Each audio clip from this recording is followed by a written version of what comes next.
नमस्ते दोस्तों, मैं विजय ठक्कर और आप लोगों का सबका स्वागत है हमारे एक नए वीडियो में। अभी आज के वीडियो में मैं आप लोगों के साथ 3 ऐसे स्टॉक शेयर करने वाला हूं ना जो आप लोगों को आने वाले टाइम में ध्यान देने चाहिए, क्योंकि वहां पे एक अच्छी स्विंग ट्रेडिंग के लिए अपॉर्चुनिटी हमारे लिए बन सकती है। बट उससे पहले सबसे ज़्यादा इंपॉर्टेंट जो आप लोगों का मुझे कमेंट्स आ रहा है हमारे वीडियो के नीचे कि मार्केट और कितना गिरेगा, तो उसके रिलेटेड हम लोग बात करेंगे। तो मैंने सोचा क्यों ना मैं आप लोगों को मार्केट और कितना गिरेगा वो तो हम लोगों को मैं एनालिसिस बता ही दूंगा, बट मैं आज आप लोगों को है ना एक प्राइस एक्शन की एक चीज़ आप लोगों को सिखा दूं तो आप लोग लाइव चीज़ों को समझ सको। अभी देखो आप लोगों के सामने जो स्क्रीन पे यहाँ पे आप कैंडल्स देख रहे हो ना, बेसिकली ये कैंडल्स की स्ट्रेंथ होती है। तो असली प्राइस एक्शन किसको बोलते हैं, अगर आप लोगों को ये समझना है तो आप लोगों को कैंडल्स क्या बोलना चाहता है ना वो चीज़ आप लोगों को समझना ज़्यादा ज़रूरी है। तो अभी यहाँ पे आप लोग ये ऊपर जो देख रहे हो ये रेड कैंडल की स्ट्रेंथ या फिर आप बोल सकते हो कि ये रेड कैंडल की टाइप है। ये सिर्फ सिंगल कैंडल्स होते हैं। अभी यहाँ पे लिखा है कि कौन सा कैंडल कितना बेरिश होता है और कौन सा कैंडल कितना बुलिश ज़्यादा होता है। अभी देखो पहले अगर आप यहाँ पे देखोगे ये ग्रीन वाला जो ये सबसे बड़ा ग्रीन कैंडल है जिसका ओपन और लो ऑलमोस्ट सेम है और जिसका हाई और क्लोज ऑलमोस्ट सेम होता है, और उसके बाद ये वाला ग्रीन है जिसमें ओपन लो सेम नहीं है और हाई और क्लोज सेम है, बट यहाँ पे नीचे थोड़ा बहुत शेडो है। और फिर और एक ये थर्ड वाला ग्रीन जिसके ऊपर भी शेडो है नीचे भी शेडो है।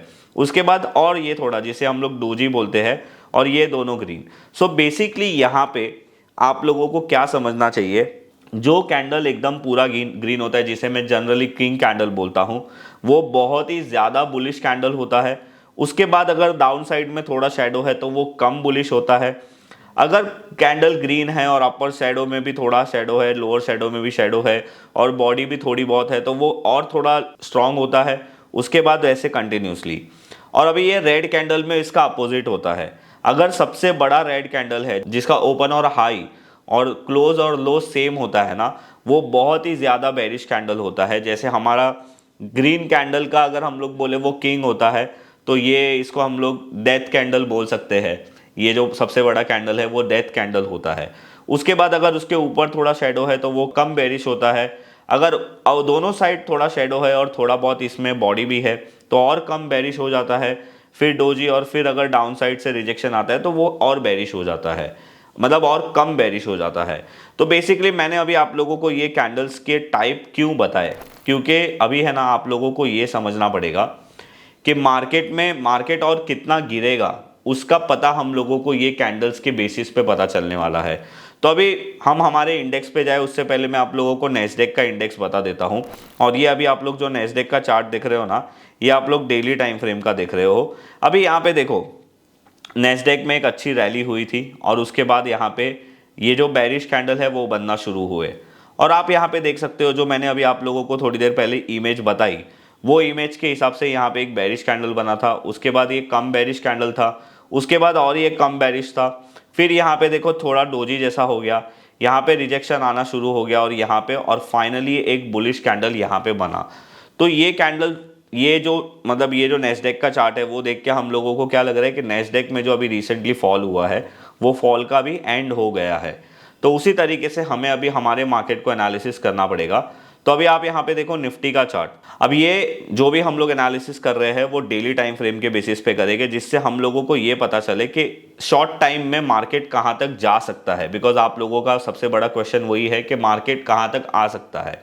तो अभी आप यहाँ पे देखो कि निफ्टी ने ये जो रिसेंटली हाई बनाया था वो था 21,800 और एक दिन मार्केट ने 21,834 का हाई भी मारा था पर क्लोज नहीं हुआ। अभी दूसरी और सबसे ज़्यादा इंपॉर्टेंट चीज़ कैंडल है ना, जैसे अगर सबसे ज़्यादा बुलिश कैंडल है वो अगर टॉप पे आ रहा है ट्रेंड के तो उसकी कोई इतनी वैल्यू नहीं होती है।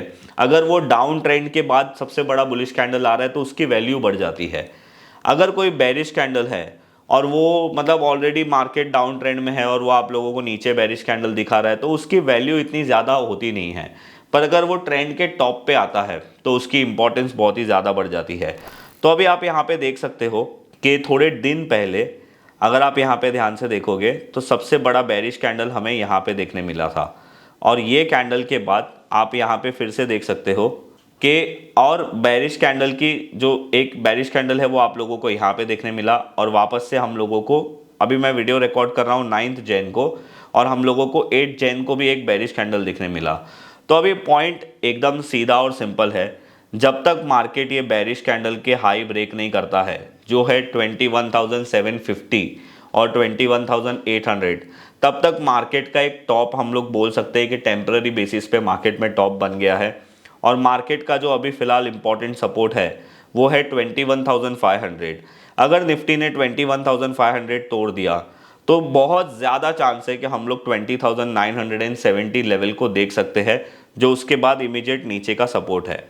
तो ये मेरा व्यू है निफ्टी के लिए। अगर हम लोग अभी बैंक निफ्टी की बात करें तो आप लोग यहाँ पे क्लियरली देख सकते हो कि compare to Nifty bank Nifty थोड़ा ज़्यादा वीक है। वो मैंने ऐसा क्यों बोला, क्योंकि रिसेंटली बैंक निफ्टी ने हाई मारा था 48,636 का। और अभी आप यहाँ पे देखो, जो मैंने आप लोगों को थोड़ी देर पहले कैंडल्स बताए, सबसे बड़ा रेड कैंडल जिसे मैं डेथ कैंडल बोल रहा हूँ, अगर आप यहाँ पे देखोगे ना तो पहले एक यहाँ पे आया था, ये एक्चुअल डेथ कैंडल नहीं है बट उससे छोटा वाला, मतलब कम बेरिश कैंडल है। अभी आप यहाँ पे देखो कंटिन्यूसली यहाँ पे एक डेथ कैंडल आया था और अभी कल मतलब 8 तारीख को एक डेथ कैंडल आया था और उसके बाद आज हम लोग ने उसका फॉलोअप भी देखा। अभी आप ये जो वीडियो देख रहे हो वो 10th के मॉर्निंग में देख रहे हो और मैं ये वीडियो 9 जनवरी की इवनिंग में बना रहा हूँ। तो अभी मेरा आप लोगों को यहाँ पे पॉइंट ये है समझाने का कि जब तक हमें यहाँ पे रेड कैंडल्स कंटिन्यूसली दिखेंगे तब तक मार्केट की हाई प्रोबेबिलिटी है कि मार्केट नीचे जाएगा। और बैंक निफ्टी में जो इम्पोर्टेंट सपोर्ट है वो इसका प्रीवियस रेजिस्टेंस है विच इज़ 46,369। और अगर ये लेवल्स के पास आके समझो मार्केट यहाँ पे गिरता है और ये लेवल्स पे आके छोटे छोटे डोजी कैंडल या रेड डोजी या फिर नीचे से रिजेक्शन वाले रेड कैंडल बनने लगे, तो आप लोग समझ लेना कि मार्केट का बॉटम यहाँ पे टेम्पररी बेसिस पे बन रहा है। और अगर नेक्स्ट कैंडल हमें ग्रीन मिलता है, जो हमारा बुलिश कैंडल है, जो किंग कैंडल है, तो हम लोग मान सकते हैं कि मार्केट ने 46,369 का सपोर्ट लिया है। तो एज ऑफ नाउ मैं आप लोगों को डेली टाइम फ्रेम पे बात कर रहा हूँ, तो सबसे जो नियरेस्ट सपोर्ट है वो मैंने आप लोगों को निफ्टी और बैंक निफ्टी में बता दिया। और अभी जो करेक्शन हो रहा है ना, वो कोई ज़्यादा आप लोगों को डरने की बात नहीं है। जनरली मार्केट एक अच्छी रैली लेने के बाद करेक्ट करता ही है। और अगर आप लोग मेरे संडे के वीडियो देखते हो तो मैंने आप लोगों को यही बोला था कि I am expecting a correction in market, और वो आप लोगों को फिलहाल थोड़ा बहुत दिख रहा है। तो अभी हम लोग आते हैं हमारे आज के स्टॉक्स के ऊपर, जहाँ पे आप लोगों को ट्रेड के लिए ध्यान देना चाहिए और जहाँ पे मेरा पर्सनल ध्यान है तो मैं आप लोगों के साथ शेयर कर रहा हूँ। तो आज का जो हमारा पहला स्टॉक है उसका नाम है लॉरस लैब। अब ये देखो, लॉरस लैब का एक बहुत ही सिंपल लॉजिक है। लॉरस लैब एक बहुत ही बड़ा डाउन ट्रेंड वाला स्टॉक है जिसने ऑलमोस्ट 700 रुपीज़ से ये स्टॉक डाउन ट्रेंड पे ही चल रहा था। बट रिसेंटली आप यहाँ पे स्टॉक को क्लियरली देख सकते हो कि ये स्टॉक ने यहाँ पे एक रेजिस्टेंस था 418 से लेके 413 का, वो रेजिस्टेंस को ये स्टॉक ने, मैं एक बार वॉल्यूम ऐड कर देता हूँ, आप यहाँ पे क्लियरली देख सकते हो कि यहाँ पे बहुत ही स्ट्रॉन्ग ब्रेकआउट हुआ था। और आप जस्ट वो इमेज जो अभी मैंने आप लोगों को थोड़ी देर पहले दिखाई, मैं वापस से यहाँ पे दिखा देता हूँ। ये इमेज पे आप ध्यान दीजिए, जब इसमें ब्रेकआउट हुए थे तब हमें कौन से टाइप के कैंडल दिख रहे थे, जो सबसे ज़्यादा स्ट्रॉन्ग कैंडल थे वही दिख रहे थे। उसके बाद जब ये स्टॉक नीचे गिर रहा था तो हमें कौन से टाइप के कैंडल दिख रहे थे, मतलब आप बोल सकते हो कि बेरिश एकदम डेड कैंडल तो नहीं दिख रहे थे, पर हमें स्लाइडली बेरिश कैंडल हमें दिख रहे थे। और अगेन जब लॉरस लैब अपने सपोर्ट के पास आया है तो वापस से बुलिश कैंडल्स के बनने की शुरुआत हो गई है। तो अभी यहाँ पे मेरा ट्रेड प्लान क्या है, अगर लॉरस लैब ये हाई ब्रेक करता है विच इज़ 429, अभी ये 424.85 चल रहा है, और अगर ये 429.45 ब्रेक करता है तो ये बहुत ही अच्छा एक कैंडिडेट हो जाता है लेने के लिए। और आप वो टाइम पे 416 के आसपास का स्टॉप लॉस लगा के आप इसको देख सकते हो। और इसकी जो अपसाइड है वो आपको ऑलमोस्ट 450 से लेके 470 तक भी आपको मिल सकता है। तो ये ट्रेड पे आप अपना एनालिसिस लगा के आप भी देख सकते हो कि इसमें ट्रेड लेना चाहिए या नहीं लेना चाहिए। मैं आप लोगों को मेरा एक एनालिसिस बता रहा हूँ। उसके बाद जो दूसरा ट्रेड है वो है विप्रो के बारे में। अभी देखो, अगेन मैं आप लोगों को कोई दूसरी चीज़ें नहीं बताऊंगा, मैं आप लोगों को सिर्फ ये इमेज बताऊंगा और देखो, आप लोगों को बोलूँगा कि आप ध्यान से स्टॉक को देखो। रिसेंटली स्टॉक का एक बहुत ही बड़ा रेजिस्टेंस था, वो था 445, और यहाँ पे आप ब्लैक लाइन देख रहे हो। अभी आप यहाँ पे देखो, जब ये स्टॉक में ब्रेकआउट हुआ था, मैं वापस से इसको थोड़ा जूम कर देता हूँ जिससे आप लोगों को बराबर दिखे। जब ये स्टॉक में ब्रेकआउट हुआ था तो कौन से टाइप का कैंडल से ब्रेकआउट हुआ था, तो आप यहाँ पे देख सकते हो बहुत ही बुलिश कैंडल से ब्रेकआउट हुआ था, और जब ये स्टॉक नीचे गिर रहा है तो स्लाइटली बेरिश टाइप के कैंडल से ये नीचे गिर रहा है।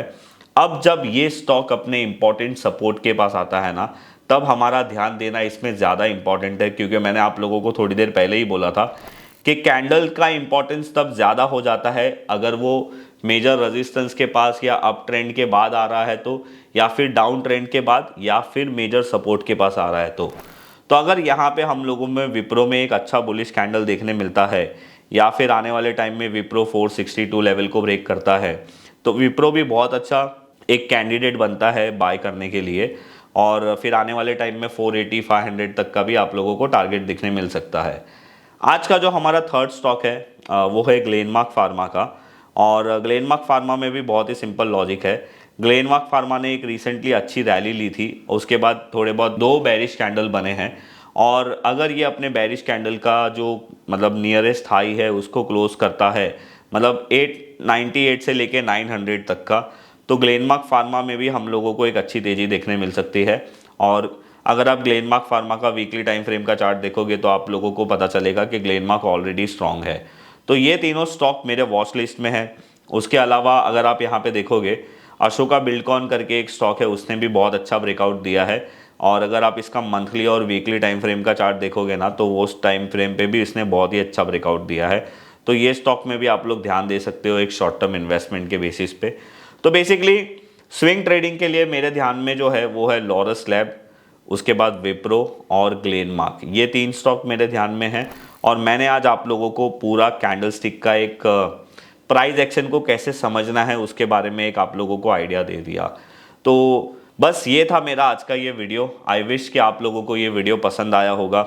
मैंने कोशिश की आप लोगों को लाइव प्राइस एक्शन को समझा सकूं with some learning, and I wish कि मैंने जो कोशिश की है उससे आप लोगों को फ़ायदा मिला होगा। देखो, मेरे चैनल का इंपॉर्टेंस यही है कि मैं आप लोगों के साथ लाइव एग्जांपल शेयर कर सकूं और लाइव लर्निंग दे सकूं, तो आप लोगों को भी पता चलेगा कि मार्केट में क्या हो रहा है और विजय भाई ने जो बोला है वो कैसे मार्केट में रिएक्ट करता है। तो बस ये था हमारा आज का ये वीडियो। अगर आप लोगों को हमारा आज का ये वीडियो पसंद आया है तो आप हमारे वीडियो को लाइक, और अगर आप लोगों को लगा है कि ये वीडियो में मैंने कुछ अच्छी चीज़ बताई है तो आप अपने फ्रेंड के साथ ये वीडियो ज़रूर शेयर करिए। और अगर आप लोगों को स्विंग ट्रेडिंग के बारे में और ज़्यादा सीखना है तो उसकी लिंक मैं नीचे डिस्क्रिप्शन में दे दूंगा। मैंने रिसेंटली एक वेबिनार किया था, उसमें मैंने एक ट्रेंड फॉलोइंग स्विंग ट्रेडिंग का जो स्ट्रैटेजी है ना वो समझाया था। तो आप लोग वो वेबिनार परचेस करके वो स्विंग ट्रेडिंग सीख सकते हो। और वो जो स्विंग ट्रेडिंग का मेथड है वो बेसिकली ट्रेंड फॉलोइंग का है, तो आप लोगों को अगर सीखना है तो वो सीख सकते हो। और अगर आप लोगों ने हमारे चैनल को अभी तक सब्सक्राइब नहीं किया है तो सब्सक्राइब ज़रूर करिए, और जो मैंने तीनों स्टॉक बताए उसके ऊपर आप ध्यान ज़रूर रखना, मेरा पर्सनल ध्यान है उसके ऊपर। और अगर मार्केट में अच्छा रिवर्सल दिखेगा तो ये 3 स्टॉक है जो ज़्यादा अच्छा हम लोगों को रिटर्न दे सकते हैं। तो बस मैं मिलूँगा आप लोगों को ऐसे ही कोई नेक्स्ट वीडियो में, तब तक के लिए बाय बाय।